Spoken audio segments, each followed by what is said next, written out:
السلام عليكم ورحمة الله وبركاته. الحمد لله وكفى والسلام على عباده الذين اصطفى أما بعد. അല്ലാഹു സുബ്ഹാനഹു വ തആല നമ്മുടെ ഈ സംഗമത്തെ ഒരുമിച്ചുകൂടലിനെ അല്ലാഹു കബൂലാക്കുമാറാകട്ടെ. നമ്മുടെ രാജ്യം 78ാമത് സ്വാതന്ത്ര്യ ദിനാഘോഷത്തിലേക്ക് കടക്കുകയാണ്. വൈദേശികാധിപത്യത്തിനെതിരെ ഐക്യത്തോടെ ഒന്നിച്ചു നിന്നതിന്റെ ഫലമായിട്ടാണ് 1947 ആഗസ്റ്റ് 15 റമദാൻ 27 വെള്ളിയാഴ്ച ദിവസം ഇന്ത്യ മഹാരാജ്യം സ്വാതന്ത്ര്യം നേടുകയുണ്ടായത്. ബ്രിട്ടീഷ് ഭരണത്തിന് കീഴിൽ ഒന്നുറക്കെ ശബ്ദിക്കാൻ പോലും കഴിയാതിരുന്ന ഇന്ത്യൻ ജനതയ്ക്ക് നാം ഇന്ന് അനുഭവിക്കുന്ന സ്വാതന്ത്ര്യം നേടിത്തന്നതിൽ മഹാത്മാക്കളായ പണ്ഡിതന്മാരുടെയും മുസ്ലിമീങ്ങളുടെയും ത്യാഗത്തിന്റെയും കഷ്ടപ്പാടിന്റെയും ധാരാളം കഥകളുണ്ട്. എന്നാൽ പലപ്പോഴും ഗാന്ധിജിയുടെയും നെഹ്റുവിന്റെയും സമര പോരാട്ടങ്ങൾ പഠിക്കുകയും മനസ്സിലാക്കുകയും ചെയ്യുന്ന നാം ഒരു വിഭാഗം ആൾക്കാരെ മറന്നുകളയുകയാണ്. അത്തരക്കാർ അവരുടെ ജീവനും സ്വത്തും രക്തവുമെല്ലാം ആ പോരാട്ടത്തിന് വേണ്ടി ത്യജിക്കുകയുണ്ടായി. അവരാണ് നമ്മുടെ മുൻഗാമികളായ പണ്ഡിതന്മാർ. ഗാന്ധിജി കീ ജയ് എന്ന് വിളിക്കുന്നതിനോടൊപ്പം തന്നെ മൗലാന കീ ജയ് എന്ന് വിളിച്ചിട്ടുണ്ട്. അപ്പോൾ മാത്രമാണ് ഇന്ത്യ മഹാരാജ്യത്തിന്റെ ആ ഒരു സ്വാതന്ത്ര്യം പരിപൂർണതയിലേക്ക് എത്തിച്ചേരുന്നത്. ഈ രാജ്യത്തിലെ ഏറ്റവും വലിയ ന്യൂനപക്ഷമാകുന്ന മുസ്ലിമീങ്ങൾ സ്വാതന്ത്ര്യത്തിന് വേണ്ടി രാജ്യം നമ്മുടെ ഇഷ്ടത്തിലേക്ക് നമ്മുടെ സ്വാതന്ത്ര്യം നേടിത്തരുന്നതിന് വേണ്ടി അവർ നടത്തിയ സമര പോരാട്ടങ്ങൾ ഒരിക്കലും മായ്ക്കാൻ സാധിക്കുന്നതല്ല. കേവലം ബ്രിട്ടീഷുകാരുടെ കയ്യിൽ നിന്ന് മാത്രമല്ല ഇന്ത്യ സ്വാതന്ത്ര്യം നേടിയത്, മറിച്ച് അതിനു മുമ്പുള്ള പോർച്ചുഗീസുകാരും ഡച്ചുകാരും ഫ്രഞ്ചുകാരും അവർ കോളനി ഭരണമാണ് ഇവിടെ നടത്തിയിരുന്നത്. അവരെ പുറത്താക്കുന്നതിലൂടെയാണ് മുസ്ലിമീങ്ങൾക്ക് ഇന്ത്യ മഹാരാജ്യത്തിന്റെ സ്വാതന്ത്ര്യ സമര പോരാട്ടത്തിന്റെ ഒരു പങ്ക് ആരംഭിക്കുന്നത്. 1731 മുതൽ 1947 വരെ ഇന്ത്യ മഹാരാജ്യത്തിന്റെ സ്വാതന്ത്ര്യത്തിനു വേണ്ടി ആ സമരത്തിൽ പോരാടിയിരുന്ന ആൾക്കാരെ ആരെങ്കിലും മായ്ക്കാൻ ശ്രമിക്കുകയാണെങ്കിൽ തന്നെയും ആ ഒരു സമര പോരാട്ടത്തിൽ മായ്ക്കാനാകാത്ത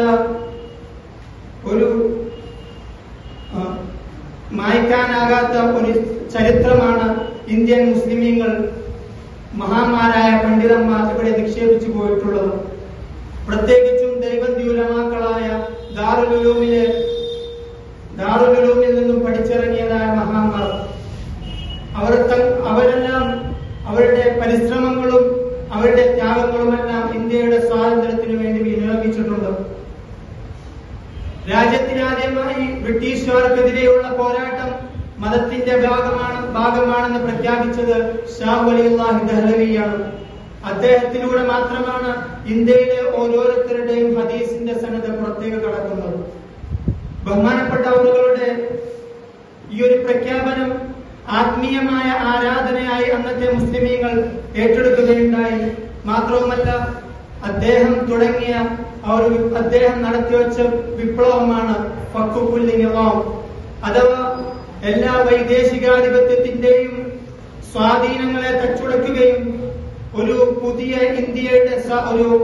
സ്വതന്ത്ര ഇന്ത്യ നേടിയെടുക്കുന്നതിനുള്ള അദ്ദേഹം തുടങ്ങി വെച്ചതായ സമരമാർഗം, അതാണ് ഫക്കുൽ നിവാം. മാത്രവുമല്ല, രാജ്യത്തിന്റെ സ്വാതന്ത്ര്യത്തിനു വേണ്ടി ഫൗജെ ഇലാഹി എന്നുള്ളൊരു പ്രസ്ഥാനം തുടങ്ങി വെച്ചതും ബഹുമാനപ്പെട്ട ആളുകളാണ്. അതിനെത്രയോ വർഷങ്ങൾക്ക് ശേഷമാണ് ഇന്ത്യൻ നാഷണൽ കോൺഗ്രസ് എന്നൊരു പ്രസ്ഥാനം തുടക്കം കുറിച്ചിട്ടുള്ളത്. നാം ഓരോരുത്തരും ദാറുൽ ഉലൂമിൽ പഠിക്കുന്ന വിദ്യാർത്ഥികളാണ്. നമ്മുടെ മുൻഗാമികളായ ആൾക്കാർ അവർ സമരത്തിന് വേണ്ടി ത്യജിച്ചതായ ആ കഥകളും ചരിത്രങ്ങളുമെല്ലാം അയവിറക്കേണ്ടതുണ്ട്.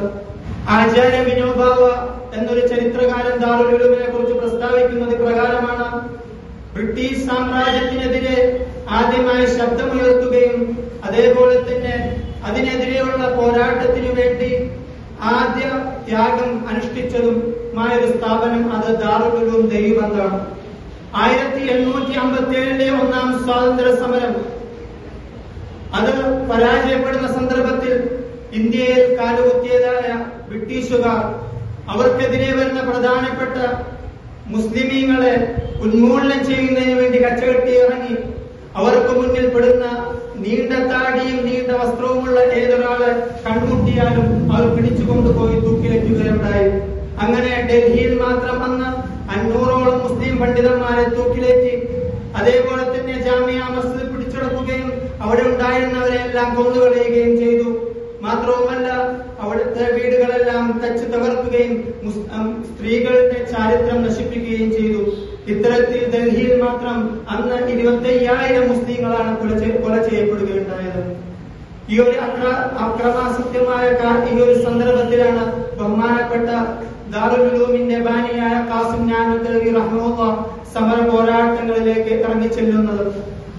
അദ്ദേഹം ബ്രിട്ടീഷുകാർക്കെതിരെ ഒളിഞ്ഞും തെളിഞ്ഞും പോരാട്ടം നടത്തുകയും ഒറ്റയ്ക്കും കൂട്ടായും ആക്രമണങ്ങൾ നടത്തുകയും ചെയ്തു. തുടർന്ന് ഷെയ്ഖുൽ ഹിന്ദ് മഹ്മൂദ് ഹസൻ ദൈബന്ദി റഹ്മത്തുള്ളാഹിയും ഷെയ്ഖുൽ ഇസ്ലാം ഹുസൈൻ അഹമ്മദ് മദനി റഹ്മത്തുള്ളാഹിയും പോരാട്ടങ്ങൾക്ക് നേതൃത്വം നൽകി. മാത്രവുമല്ല, അവർ മാൾട്ട ജയിലിൽ കിടന്ന് ധാരാളം ദുരിതങ്ങൾ അനുഭവിക്കുകയും ചെയ്തു. ചരിത്ര ഗ്രന്ഥങ്ങളിൽ കാണാം, ബഹുമാനപ്പെട്ട മഹ്മൂദ് ഹസൻ ദൈബന്ദി റഹ്മത്തുള്ളാഹിയുടെ ജനാസ കുളിപ്പിക്കുന്ന സന്ദർഭത്തിൽ ആ കുളിപ്പിച്ചവർ പൊട്ടിക്കരഞ്ഞു പോവുകയുണ്ടായി. കാരണം ആ സമര പോരാട്ടങ്ങളിൽ പങ്കെടുത്തതിന്റെ പേരിൽ ധാരാളം ഭാരങ്ങൾ അദ്ദേഹത്തിന്റെ ശരീരത്തിൽ അവശേഷിക്കുകയുണ്ടായി. എങ്കിൽ തന്നെയും അദ്ദേഹത്തിന്റെ ആ പോരാട്ട വീര്യത്തിന് യാതൊരു കുറവും സംഭവിച്ചിരുന്നില്ല. ഇന്നും ദൈവത്തിൽ ഹൂനി മസ്ജിദ് എന്നുള്ള പേര്, ഹൂനി എന്നുള്ള മസ്ജിദുണ്ട്. ആ മസ്ജിദിൽ അന്നത്തെ കാലത്ത് പോരാട്ടം, ഇന്ത്യ മഹാരാജ്യത്തിന്റെ സ്വാതന്ത്ര്യത്തിനു വേണ്ടിയുള്ള പോരാട്ടം കഴിഞ്ഞതിന് ശേഷം നൂറുകണക്കിന് ഉലമാക്കൾ അവിടെ വിശ്രമിക്കുന്നതിന് വേണ്ടി ചെല്ലുകയും അങ്ങനെ സുജൂദിലായി കഴിയുമ്പോൾ അല്ലാഹുവിനോടുള്ള ശുക്റിന് വേണ്ടി സുജൂദിലായി കഴിയുമ്പോൾ നൂറുകണക്കിനുള്ള ഉലമാക്കളുടെ പിൻഭാഗത്തുകൂടി വെടിയുതിർത്ത് അവരെ ബ്രിട്ടീഷുകാർ കൊന്നുകളയുകയുണ്ടായി. ആ മസ്ജിദിന്റെ കൽഭിത്തികളിൽ പതിഞ്ഞിരിക്കുന്ന ആ രക്തക്കറകളെ കുറിച്ച്, അതിന്റെ കഥകളെ കുറിച്ച് ആ മസ്ജിദിന് ധാരാളം കഥകൾ പറയാനുണ്ട്. മാത്രവുമല്ല, മുസ്ലിം പണ്ഡിതന്മാരുടെ താടികൾ വടിച്ചു കളയുകയും അതേപോലെ തന്നെ ഇംഗ്ലീഷ് അക്ഷരമാലയുടെ ക്രമത്തിൽ അവരെ തൂക്കിയിടുകയും നിറയൊഴിക്കുകയും ചെയ്തു.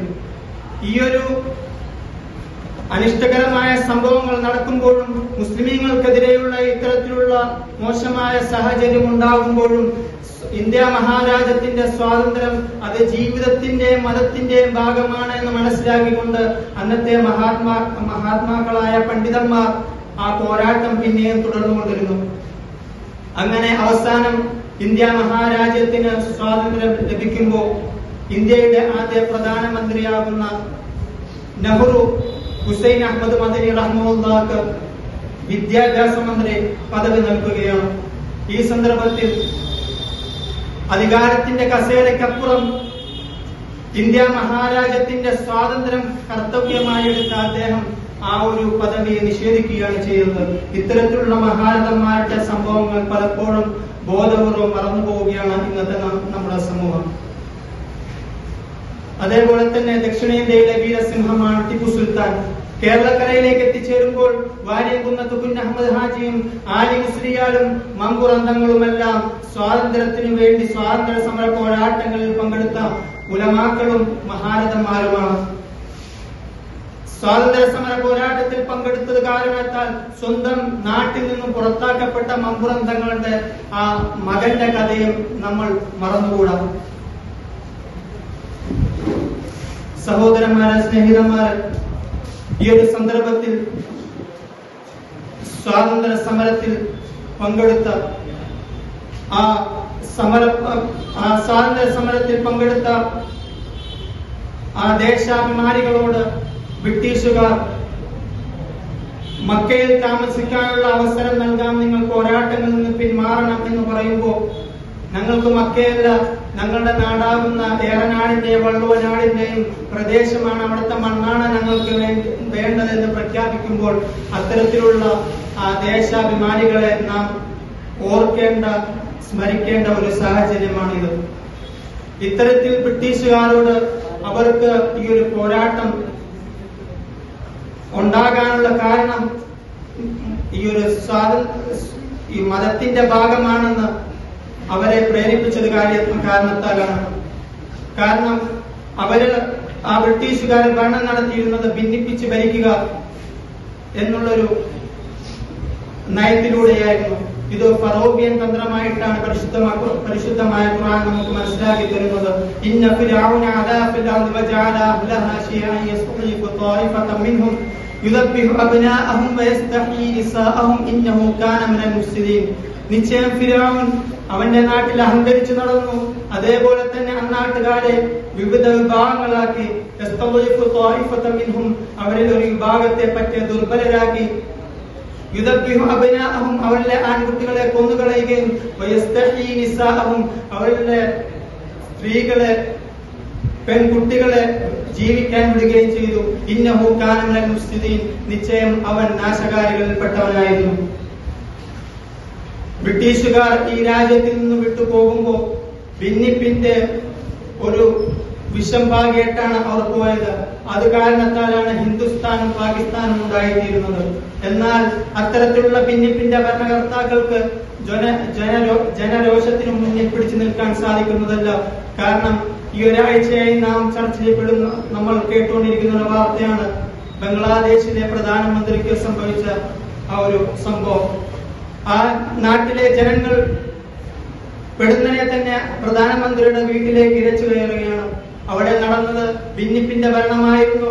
ആ ഭിന്നിപ്പിന്റെ ഭരണമുള്ള ഒരു പ്രധാനമന്ത്രിക്കും ആ നാട്ടിൽ നിൽക്കാൻ സാധിക്കുകയില്ല, ആ രാജ്യത്ത് നിന്ന് വിട്ടുപോകേണ്ടി വരുമെന്നുള്ള ഒരു യാഥാർത്ഥ്യമാണ് നമുക്ക് ഇതിലൂടെ മനസ്സിലാക്കാൻ സാധിക്കുന്നത്. ആയതിനാൽ ഐക്യത്തോടെ നിൽക്കുക, ഒന്നിച്ചു നിൽക്കുക, ഇത് മാത്രമാണ് ഭിന്നിപ്പിന്റെ ഫാസിസത്തിനെതിരെയുള്ള വിജയിക്കാനുള്ള ഏറ്റവും വലിയ തന്ത്രം. അല്ലാഹു സുബ്ഹാനഹു വ തആല പരിശുദ്ധമായ ഖുർആനിൽ കൂടി പറയുന്നു, വഅതസിമു ബിഹബ്ലില്ലാഹി ജമീഅ വലാ തഫറഖു, നിങ്ങൾ ഒരുമിച്ച് അല്ലാഹുവിന്റെ പാശത്തെ മുറുകെ പിടിക്കുക, നിങ്ങൾ ഭിന്നിക്കരുത് എന്നതാണ് അല്ലാഹു സുബ്ഹാനഹു വ തആല നാം എല്ലാവരും ഓർമ്മപ്പെടുത്തുന്നത്. അല്ലാഹു സുബ്ഹാനഹു വ തആല നമ്മുടെ മുൻഗാമികളായ ആൾക്കാരുടെ ആ ത്യാഗപരിശ്രമങ്ങളെ കുറിച്ച് പഠിക്കാനും അവർ ഏതൊരു നീയത്തോടെ ഉദ്ദേശത്തോടു കൂടിയാണോ അതെല്ലാം ചെയ്യുന്നത്, നമ്മിൽ നിന്നും എന്താണോ ആഗ്രഹിക്കുന്നത് അതെല്ലാം നിറവേറ്റാനും അല്ലാഹു സുബ്ഹാനഹു വ തആല തൗഫീഖ് നൽകി അനുഗ്രഹിക്കുമാറാകട്ടെ. വാഹു ദഅവാന അൽഹംദുലില്ലാഹി റബ്ബിൽ ആലമീൻ.